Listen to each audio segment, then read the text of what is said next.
Halo teman-teman, di sini saya akan menjelaskan tentang analisis regresi berganda atau regresi dalam notasi matrik penduga metode kuadrat terkecil atau MKT dalam notasi matriks. Tetapi sebelum saya menjelaskan, saya akan memperkenalkan diri terlebih dahulu. Saya Nora Ramayani dari Universitas Islam Negeri Sultan Taha Saifuddin Jambi, jurusan Ekonomi Syariah, dan saya masih semester 4. Oke, di sini kita sama-sama belajar. Jika saya salah atau kurang jelas dalam menjelaskan tentang materi ini, mohon dimaafkan karena kita di sini sama-sama belajar. Oke, baiklah.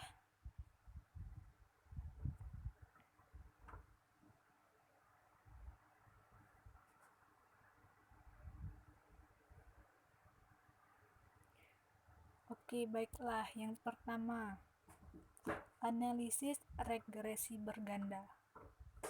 Apa sih yang dimaksud dengan analisis regresi itu? Analisis regresi merupakan analisis mengenai seberapa besar pengaruh variabel bebas X terhadap variabel terikat Y. Besar kecilnya pengaruh variabel bebas terhadap variabel terikat ditentukan oleh koefisien regresi atau B. Dan apa sih yang dimaksud dengan analisis regresi linier berganda? Analisis regresi linier berganda adalah pengembangan dari analisis regresi linier sederhana, di mana terdapat lebih dari satu variabel independen X, dan analisis ini digunakan untuk melihat sejumlah variabel independen X1, X2, dan seterusnya terhadap variabel dependen Y berdasarkan nilai variabel independen X1, X2, dan seterusnya sampai Xk. Dan apa sih perbedaan antara regresi sederhana dengan regresi berganda? Jadi, perbedaan antara regresi sederhana dengan regresi berganda terletak pada jumlah variabel bebasnya. Jika dalam regresi sederhana, jumlah variabel bebas yang digunakan untuk memprediksi variabel tergantung hanya satu. Maka regresi berganda, jumlah variabel bebas yang digunakan untuk memprediksi tergantung lebih dari satu. Jadi dalam regresi berganda, seluruh variabel bebas dimasukkan ke dalam perhitungan regresi serentak. Oke, sudah paham di sini? Kita akan lanjutkan.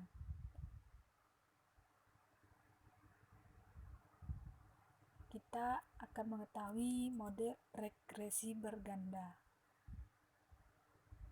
Regresi berganda digunakan untuk menganalisis hubungan kausal beberapa variabel bebas X terhadap satu variabel tergantung Y. Model yang digunakan untuk analisis regresi berganda sebagai berikut, seperti Y sama dengan A tambah B1, X1 tambah B2, X2 tambah Bn, Xn tambah L, yang mana Y adalah nilai yang diramalkan atau diprediksi. A adalah konstanta atau intrinsic, dan B1 adalah koefisien regresi. X1 adalah variabel bebas X1. B2 adalah koefisien regresi atau slope untuk X1. X2 adalah variabel bebas X1. Bn adalah koefisien regresi. Xn adalah variabel bebas Xn. Dan I adalah nilai residu. Itulah model regresi berganda. Selanjutnya, ini adalah model regresi linier berganda dengan 2 peubah. Dan ini adalah model umum regresi berganda dengan K peubah penjelas dalam notasi matriks. Jadi yang di tabel 2 ini, yang pertama itu adalah model regresi linier berganda dengan 2 peubah, dan yang kedua ini adalah model umum regresi berganda dengan K peubah penjelas dalam notasi matriks. Oke, kita lanjutkan. Pendugaan model regresi linier berganda dengan notasi matriks.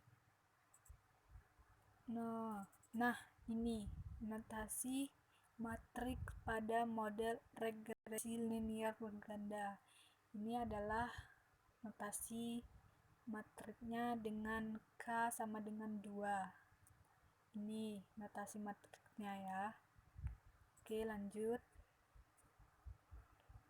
Kita lihat contoh model regresi linier berganda dalam notasi matriks. Model regresi dalam notasi matriks. Ini adalah sebelah kiri ini adalah datanya, dan ini adalah model regresi dalam notasi matriksnya sebelah kanan ini ya. Dan di atasnya ada rumus Y sama dengan X beta ditambah E. Oke, kita lanjut. Definisi notasi matriks. Ada beberapa pengertian tentang matriks. Yang pertama, matriks adalah himpunan skalar atau bilangan real atau kompleks yang disusun atau dijajarkan secara 4 persegi panjang menurut baris-baris dan kolom-kolom. Dan yang kedua, matriks adalah jajaran elemen atau berupa bilangan atau berbentuk 4 persegi panjang. Yang ketiga, matriks adalah suatu himpunan kuantitas yang disebut elemen dan disusun dalam bentuk persegi panjang yang membuat baris-baris dan kolom-kolom.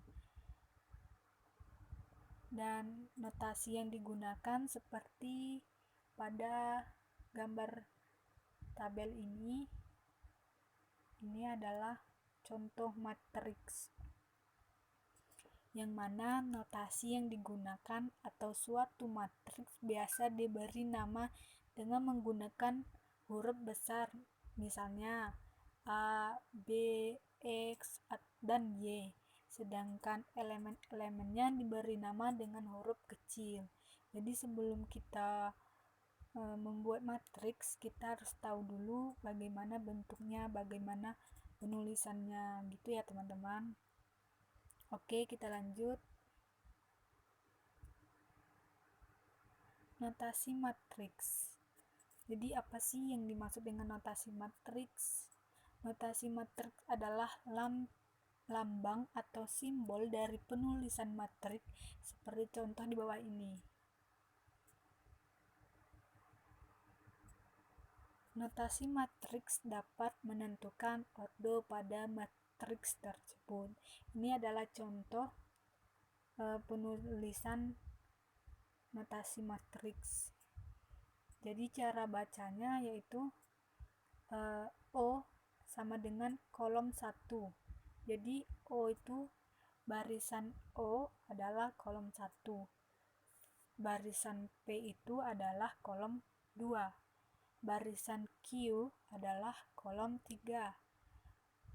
dan R adalah barisan kolom hingga X, dan S adalah baris 1, dan T baris 2, U baris 3, V baris 4, dan W adalah baris hingga Y. Maka ordo dapat ditentukan dengan B, X, Y. Seperti inilah contoh notasi matriks. Penulisannya seperti ini atau bentuknya seperti ini ya. Oke, kita lanjut.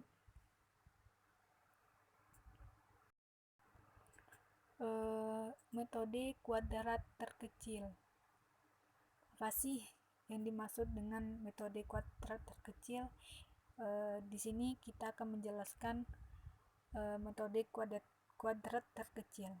Yang pertama, metode kuadrat terkecil digunakan untuk menentukan persamaan linear estimasi, berarti memilih satu garis linear dari beberapa kemungkinan garis linear yang dapat dibuat dari data yang ada yang mempunyai kesalahan atau error paling kecil dari data aktual dengan data estimasinya. Yang kedua, kriteria ini dikenal dengan prinsip kuadrat terkecil. Dan yang ketiga, prinsip pemilihan garis regresi ini adalah pilihan garis yang mempunyai jumlah kuadrat deviasi nilai observasi Y terhadap nilai Y. Prediksinya yang minimum sebagai garis regresi yang paling baik. Oke, kita lanjut.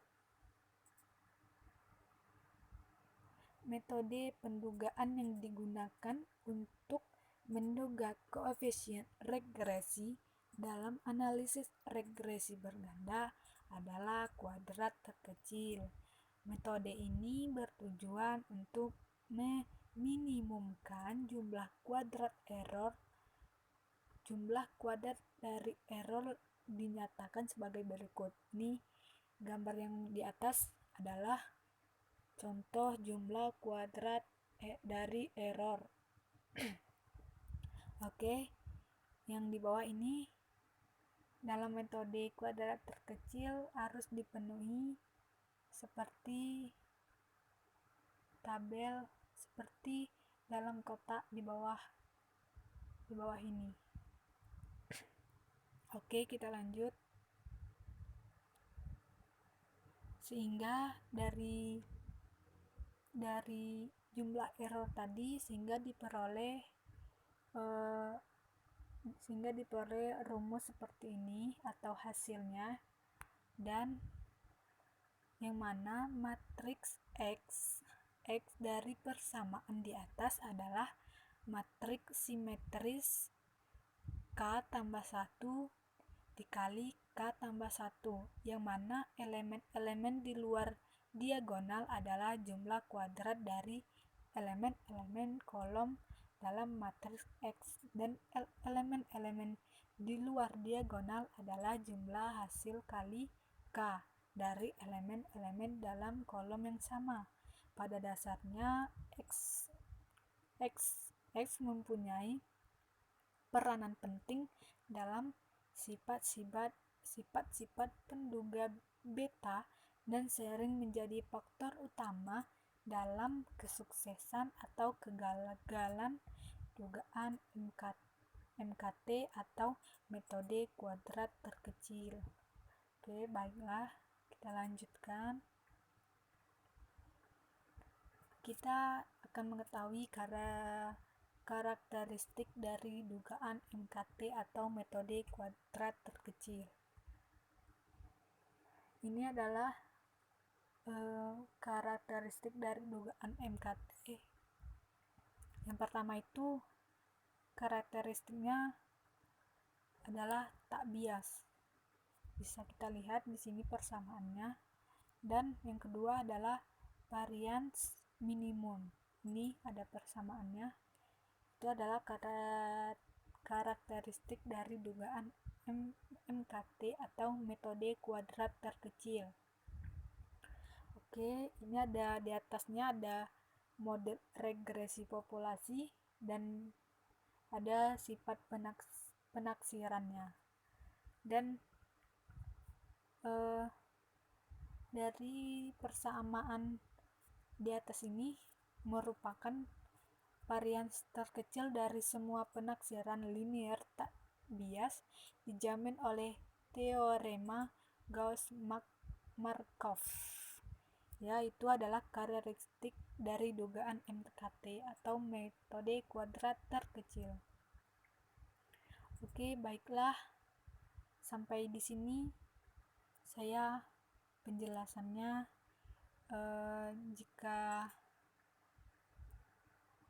Jika kalian tidak mengerti atau kurang jelas lagi, kalian bisa belajar sendiri atau baca-baca buku. Baiklah, sekian dari saya, sekian penjelasan dari saya. Jika ada kesalahan atau penjelasan yang kurang kalian mengerti, mohon maaf. Dan saya ucapi Assalamualaikum warahmatullahi wabarakatuh.